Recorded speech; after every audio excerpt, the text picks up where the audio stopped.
If you're a writer right now, chances are AI makes you uncomfortable. And I know it makes me uncomfortable too. And that's why I was surprised to learn my guest today feels the same way. Qiushi Zhang is the founder of Leyline, an AI platform designed specifically for writers and storytellers. And this conversation isn't about hype or trying to make someone like AI. Instead, we go to really interesting places like what does it mean to create art at a time like this? And is AI even capable of making art as we define it? Regardless of how you feel about it, AI is not going away. So this was a really important conversation to have. Here we go.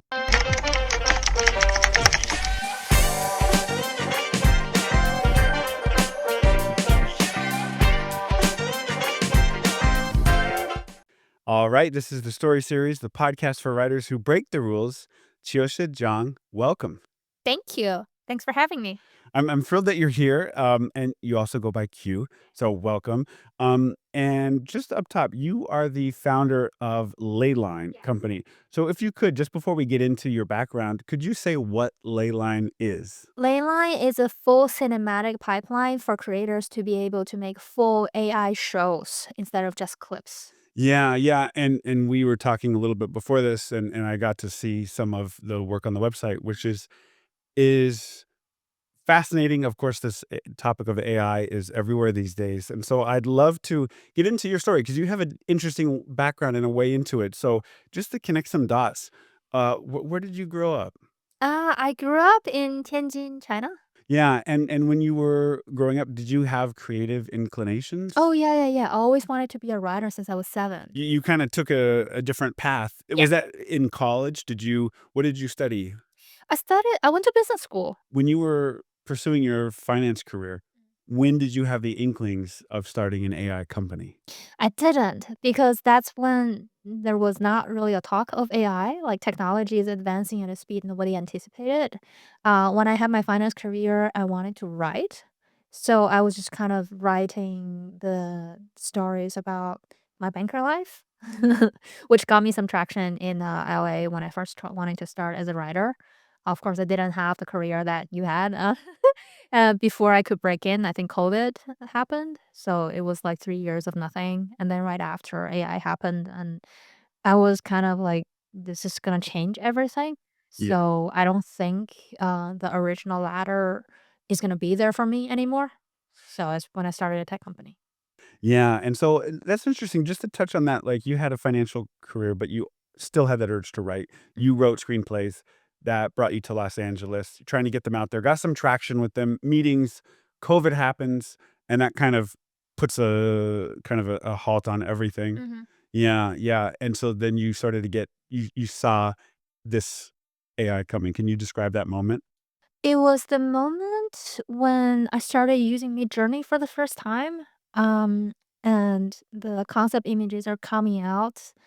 They're not great, they're half rendered, and when I saw that Will Smith eating spaghetti video, and I thought Famous. if image is speeding up the way that it is right now, video is just streams of images is gonna be there. Yeah. So, I don't know whether it's gonna be there in 3 years or 5 years. That was back in 2023. It's here faster than I thought. Yeah. Yeah, absolutely, and could you back at that moment where you were getting your screenplay out, Uh-huh.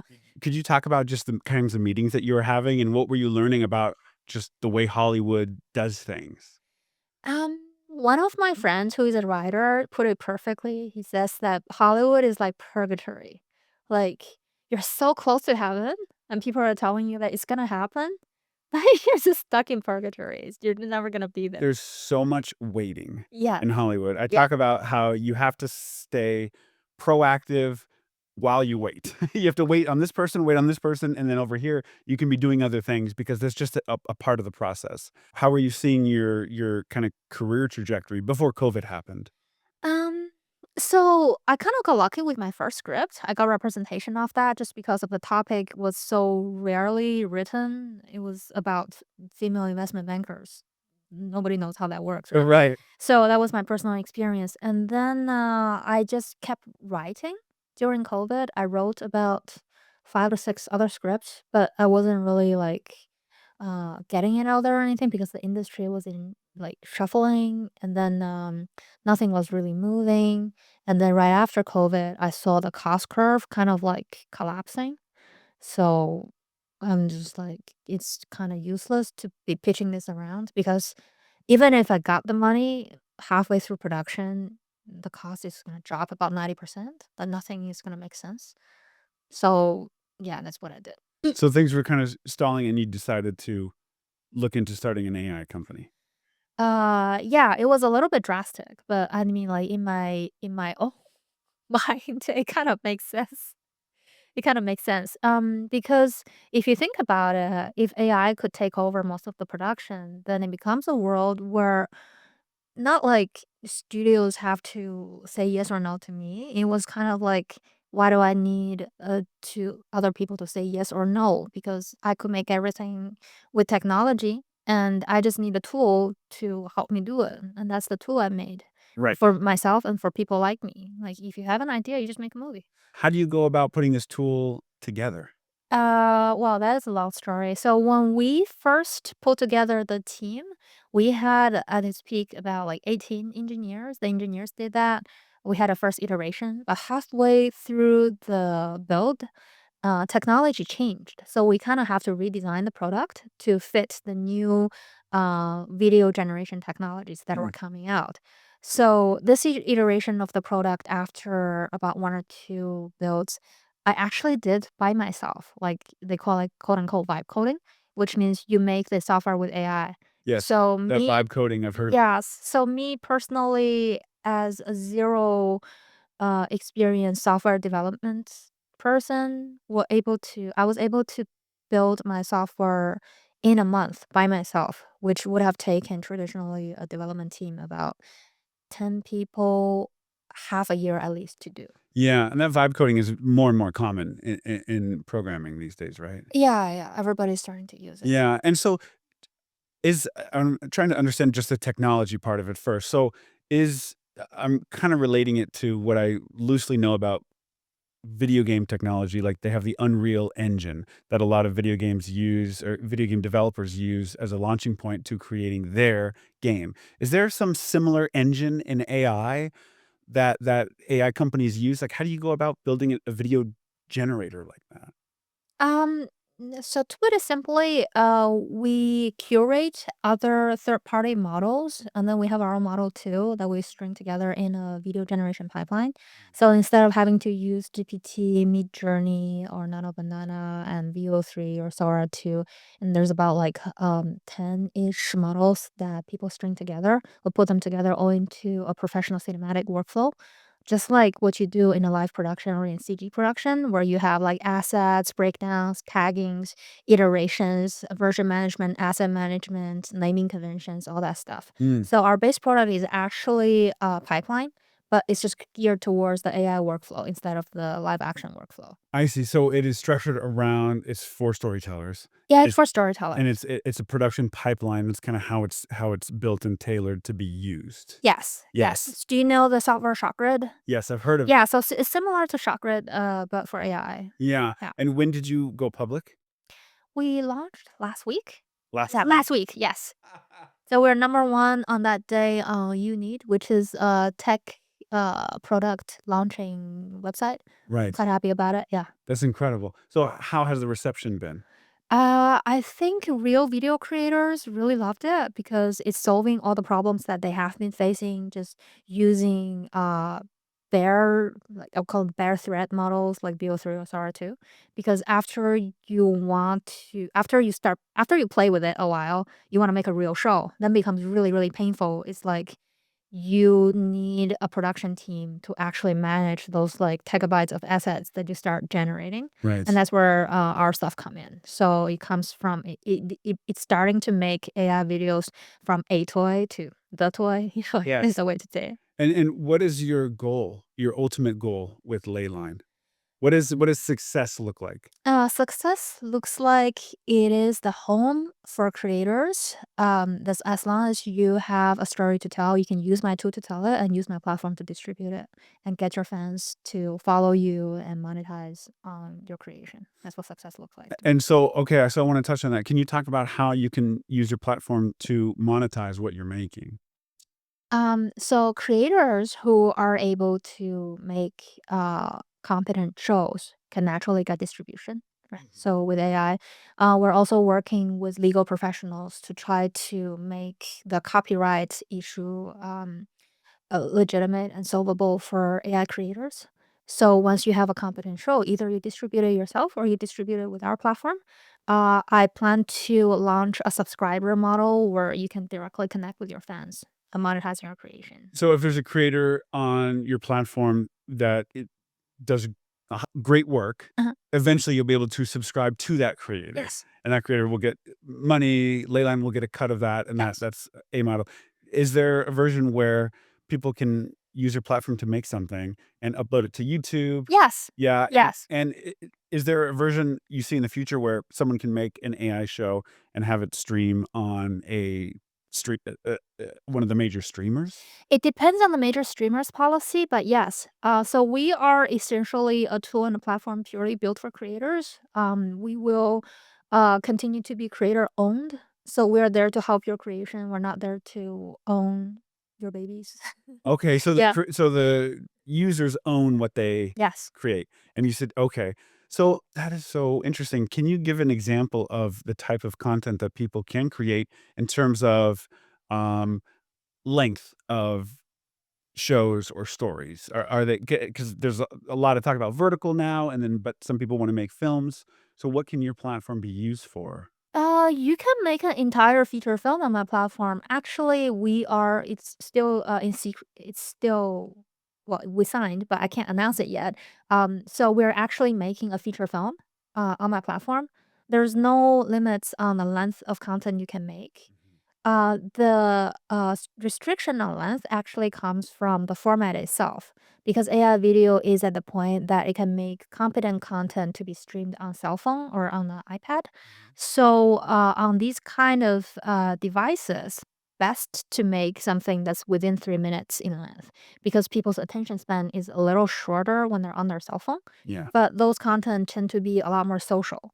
So it just in the medium is the message. So it's not really my platform or the text restriction. It's the restriction of the content itself. And the restriction of just human beings' attention spans. Yes. That is interesting because, what I've been seeing a lot recently is the verticals. Hmm. How obviously YouTube was a little late, but they've been doing shorts, and then recently Disney Plus is talking about, verticals. Netflix is talking about verticals. So that just goes to what you're saying about that ideal length.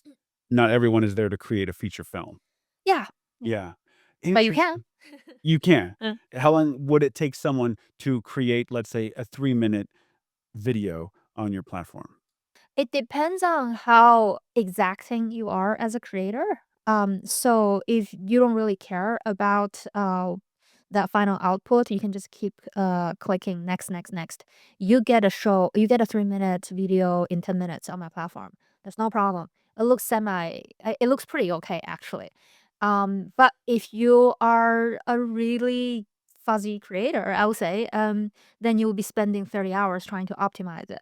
And that's, I think the uniqueness about my tool is that you can go deeper and deeper and deeper in every layer and still find some new ideas and new directions to go. Because I don't think creators want efficiency. They want effectiveness, right? They want to be very exact about their vision Yeah. and they want to play more. Once there's a better tool, once there's a better toy, they want to play more. And that 30 hours that you're talking about is one person. Yeah. Can you give an example of something that you've made on the platform that you feel creatively fulfilled about? Oh, so in the last iteration of the product, I made a little animation. It's about this princess who wanted to get rid of her mundane life, and then she gets accidentally abducted by this dragon who has to abduct a princess to prove that he's a real dragon. And they got to be like, so good, such good friends. But then the people of the princess kingdom completely forgot about her. Like nobody came to rescue her. So she's like, "How do I go back now?" Or what would the peasants say? And then she brought back the dragon who like took her back That's to how be the queen. right, and so how long did that take you to put together? 3 hours. What did you use your ley line for, and what did Mhm. you use before you started, the AI prompts? Like, did you outline on your own? So it's a 6-step process Yeah. on my platform. So you first start with the script. So I started chatting with the writer agent because I started as a writer myself. I said, I want a kind of unconventional story about a princess and a dragon. And then there's like several directions. And then I started chatting with the AI. It gave me a draft about like 70%, 80% there. I fixed the dialogue, right? So the dialogue about how the princess was conversing with the dragon and building a connection with, the dragon, and then she's just like, "So how do I go back now? What do I do?" So those are, like, the funny parts, the dialogue that I put in myself, Yeah. and then, I think, I push it to the next step, which is the scene breakdowns, shot breakdowns, and then, I wasn't so much of a director, so I kind of followed what the AI was giving me in terms of the shot breakdowns, and then, the character designs, I just, like, let the AI do it, but in each of these steps, if you are very particular about what you want, I think you can just totally manually change everything yourself. The AI just gives you something that's like 80-90% there. And it will put together the keyframes according to the character designs you did because AI videos has always had a problem of consistency. So in this actually traditional filmmaking pipeline and process, we're actually able to tag the designs into each shot and make sure like all the keyframes come out consistent. And then you render the final video with some editing and music, and that was it. So I did that within 3 hours. Within 3 Yeah. hours. So, do you encounter some people who aren't ready to embrace this technology? You mean AI Yeah. itself? Yeah, and the mission of what you're doing. They go, "Oh, does that make them uncomfortable?" I think that's most people. Yeah. Uh, I think more people are starting to embrace AI now, but even if the people who did, including myself, I wouldn't call myself comfortable with it. I was shocked, I was overwhelmed, but I knew it's there, so there's nothing I could do but to adapt. But to adapt. Yeah. And so where do you see AI, not just Leyline, but AI in general going in the future? Oh, that question is too big for me to answer. I could only say that, based on my personal experience, I was able to develop a rather complex software in production grade by myself with AI just because how technology has evolved in the past 6 months. So I'm quite optimistic about the ability of AI to help humans do the heavy lifting and leaving human beings to do more meaningful work. Um, yeah, so philosophically, I think I'm pro AI. It's just that the society is not ready for it. Technology is advancing at a speed that our culture and economic systems and financial systems, everything, legal systems even, are not ready yet. Yeah, I mean, I would not wanna own an animation studio right now. A traditional animation studio, I'm not optimistic for that. I do think that AI is I mean, Disney made a huge investment, right, in OpenAI. Mhm. I mean, that says everything right there. Like, and so but what do you say to just the writer who's not ready to embrace or even give AI the time of day yet? I stopped giving people like unsolicited advice on stuff like that, just because the pushbacks I've been getting. But I do think that when it's time, those people will seek help by themselves, or they will seek it out by themselves. Yeah. Otherwise, it's not time. Right, Mm. right. What kind of pushback do you mean that you've been getting? It is a triggering topic for a lot of people, triggering, like emotionally triggering. It is such a anxiety inducing subject that once people hear about it, their own feeling of survival gets threatened. So when people are in that state, it's not really about irrational discussion anymore. So that's not the kind of discussion that is really leading anywhere. Well, I do think that society needs to have kind of like um, a movement. I wouldn't call it a movement, but I think people should come out and acknowledge that it's probably the wrong way of being, of associating so much with your job. Like, I came from China, so Confucius once said something that a human is not a function. He said that 2000 years ago, and I think it makes very much sense for the time that we're living in right now, because everybody has to adapt to the new workforce, to the new job market.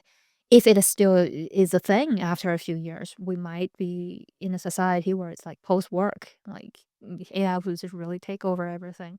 Were we there before? I think we were there before in some ancient societies. There are people who didn't have to work and they found their meaningful existence, and they didn't really define their meaning by the jobs they were doing or the quote unquote expertise or skill sets and stuff. People had to specialize to be more like machines. But now we got machines that are more like people. So I think people should be finding new meanings in other areas of life than work. That's what I honestly believe in. Yeah, well, I'm really glad that you said that because there's a philosophical side to AI that is worth talking about, which is what it means to be human. Mhm, And just because you are doing something, does that mean you are meant to do something? Is there not a better way to do it? mhm. And you look at, I think it was Steve Jobs who said that your handwriting is the slowest input method ever invented. You know, we can go much faster on a computer, and so there are ways. I'm still grappling with how I feel about AI, just personally. Mhm. I think that there's things I hear that are don't have it do the work for you, but you're going to have to learn to work with it. And don't copy and paste, but copy with taste. You know, you could use AI for I certain like that. things. Yeah. What's that? I like that copy with taste. Yeah, copy with it because there's something, I don't know if you know who Warren Beatty is. He's an old Hollywood star and a director. He's a writer. He's a famous actor, and he's was real close with Jack Nicholson. I don't know if you know. He's right above me. This picture. Um, he directed a movie called Reds in 1981, I think, and I give this as an example of how I think about our relationship to AI, which is he was started a movie, directed it, wrote it, and he shot so much footage for this film that the editors that were working on the film and Dee Dee Allen was, like, the lead editor, she was nominated for an Oscar and all that, and he had a team of editors working on this film, and they criticized his directing style and said, he wasn't a director, he was a selector, meaning he shot so much footage and then just picked and chose the best footage that he shot to edit together to make a film. I could see AI our relationship to AI being something like that, where it could generate anything we want, but there's a certain amount of taste that you're gonna need to have to see what part of that AI pipeline to use. Because if you could generate almost anything, what do you use, right? You're still gonna need to put it in some sort of logic or structure, or if you wanna tell a story, a beginning, middle, and end, and there's different skill sets that we have. So I'm just kind of, like, just kinda dumping this out now as, like, how I think about it, but I don't think it's gonna go away. I think it's gonna continue to take over the industry, all industries, and some degree, and so, that frees people up to do other things Mhm. that maybe you don't have time to do. I think you were doing another podcast interview where you talked about how one example is spending more time in nature and things like that. That and so could you go down that road a little bit more about where that came from? Oh, I actually didn't really enjoy hard work that much, but I had to do it. Um, in the times that I wasn't so busy as a tech founder, there's a couple years I was just learning to write scripts and stuff. I would like take really long walks in nature. I enjoy hiking. I was cooking a lot. I was like a gardener. I had a really beautiful garden. spend lots of time in nature. But I think it's those years that I didn't really output very intensively that I built my aesthetics, that I built the philosophy and the thoughts that enabled me to actually work. So I think those periods are very important for a human because, again, a human is not a function. We exist not for efficiency, but for effectiveness. There are things that we are. I think the gift to be given the human body that you can sense things in nature, like you can sense things in life that a machine is just simply not able to do. Mhm. So I think that's a gift. Yeah. And as AI becomes a lot more powerful, I think humans kind of need to relearn what it means to be human and our strength as this biological form. Ooh, as AI becomes more prevalent, human beings. You're not gonna be more efficient than an AI, period. I have worked with AI for coding for the past 3 months. AI can outcode a programmer by like 10 to 100 times, depends on how you work with it. Yeah. Efficiency level, humans are just not gonna be able to compete. Like, it's just period. Done. It's coming. And I do think that, our relationship with AI is, to me, is more like, humans' relationship with the collective because AI is not really an alien form. It was trained out of the existing human knowledge base, and it was trained by the best mind of our times, the scientists. So in a way, it's both to me an ancestor and our children. So if you take from the knowledge from of the ancestors, every second you can interact with it, and then it evolves like your kids. I don't see why we should be afraid of it. Yeah. It's just another way of interacting with the collective.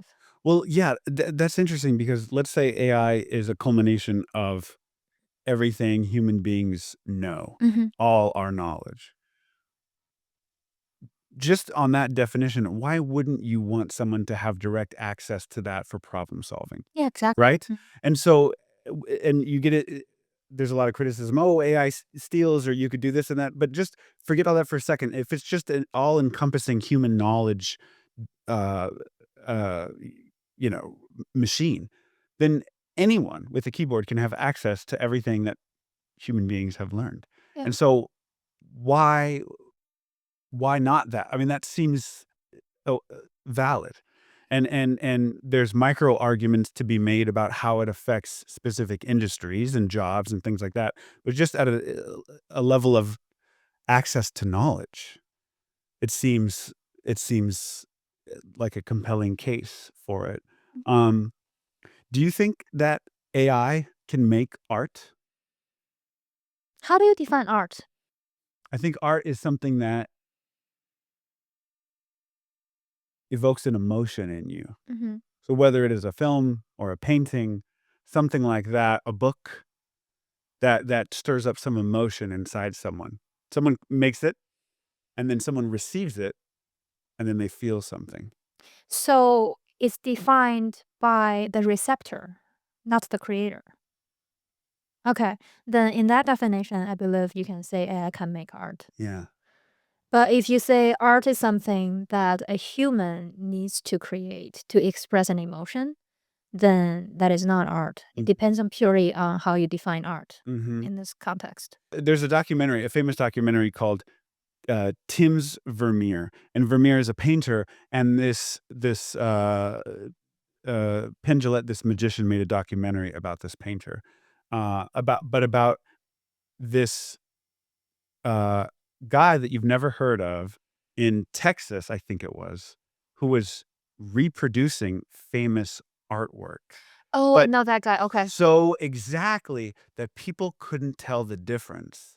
When I ask about if AI can make art, part of what I'm thinking of is, will we be able to tell the difference? Because if you were told this is a Vermeer painting, you would go, "Oh my gosh, that's incredible." And it might not be. And so there's just something, and I don't think there's a right answer that I'm gonna get here. It's just it's worth raising that kind of question of um, would we be able to tell the difference, and does that matter? My definition is actually more from the creator's side. Mm, So I think art is something that a human being um, comes up with for self-expression. To mhm, me, that is art. mhm. Mm. And I thought for a second that time could be an indicator of art because you mentioned but time is only gonna speed up. It's only gonna get faster and faster. I think to me, if you make something like Kafka, like if his stories never got made, never got discovered, that's still art. Or even if he just wrote shit, like it wasn't good, it's Ye still art because he poured his emotions and his life into it. So, in my view, art doesn't have to be good. art Art doesn't doesn't right. have to be good. Art doesn't have to get read, seen, or heard. Art is something human does for himself. So yeah, I think art is something you do for yourself. Mm. Commercialized art is something different. That's what Hollywood is based upon. But commercialized art is kind of commoditizing that part of the human, especially the artist. Yes. And because it's so close to heart, it gets very emotional. But in the end, I don't think that part that gets sold, that turn into jobs or albums or TV views or sales are the art. It's the expression that is the art. Mm. Yeah, because even though someone makes it doesn't mean it's good, like, ho there's plenty of Hollywood movies, and they're not all great, right? Like, even if a whole committee makes it, it doesn't mean that uh, a great piece of art, whether it's commercialized or not. But that's really interesting. That's really interesting. I did have just thinking about AI and art, and thinking of a painting as a basic example of someone putting paint to canvas, right? Mhm. But who's to say that a painting, like, that's however you define painting, that's the end or that's all a painting is or can be, is just paint on a canvas, and this is that definition. Like, there's something about how art is evolving, and it seems like AI is gonna be, a critical part in how art evolves. Would you say so? I think so. Just take the example of a painter, right? Is if it's not copying Vermeer, he's just learning from Vermeer, probably Caravaggio, and then later Picasso or Dali. He comes up with something. Any art student would have to learn like hundreds and if not thousands of classics. And in the end, hopefully have something that he can use to express himself because that is the source material of his self-expression. Nothing is built on nothing. So, all artists have taken inspiration and learned from the masters before him because otherwise your art wouldn't connect with anybody because commercialized art or like prevalent art has to connect with something that is prevalent in all humans. Um, so if you have created something, who is to say you are that different from the AI who learned from Caravaggio too, right? Mm, If you think about it from that absolute perspective, yeah. yeah, and it's funny, you answered a question I was thinking about, which was, to me, I'm thinking if everybody can make a show, Mm. what He's a become show. what is a show? Yeah. Yeah, and if everybody can make a thing, then how can you tell the difference between all these things?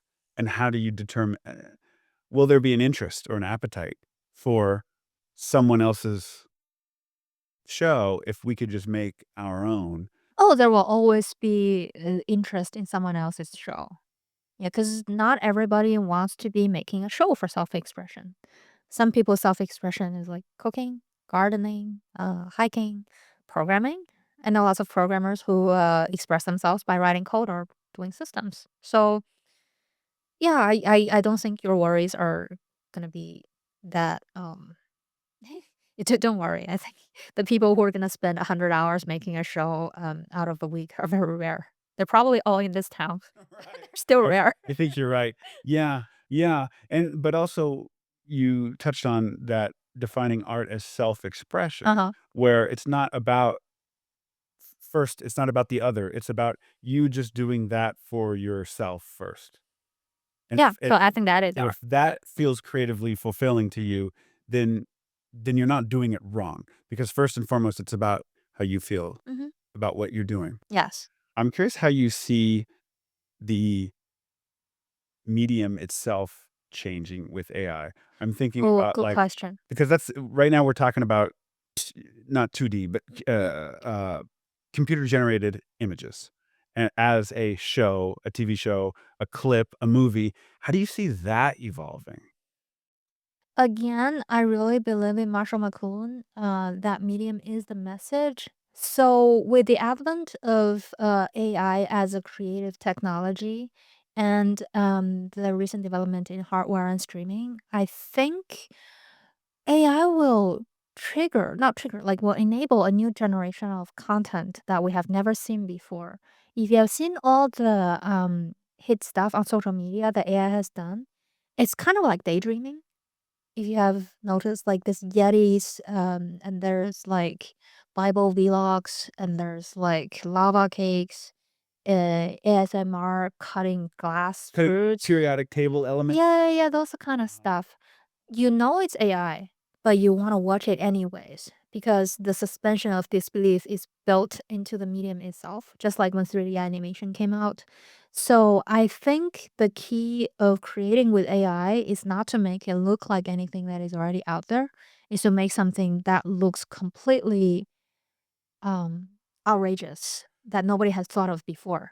I would say DALL-E coming to life is what I envision AI videos are gonna Salvador be. Dali Yes. coming to life? Yes, like the images, that kind of feel, like the surrealism, Yes. like the dream within a dream, like, you know, you probably like, "What am I seeing today?" But Yes. that's the beauty of AI. So, is it fair to say right now AI is taking cues from existing artwork, for Mhm. lack of a better way to TV shows, movies, that's what it's Yes. being modeled from. You're Yes. talking about the next what comes after our Yes. definition of TV movie, and Yes. that will really be what AI is all about. Yes, I It's think so. yeah, because the criticism with AI and not with Leyline, but just AI in general is like, well, it's just stealing from everything else and remixing it into something that is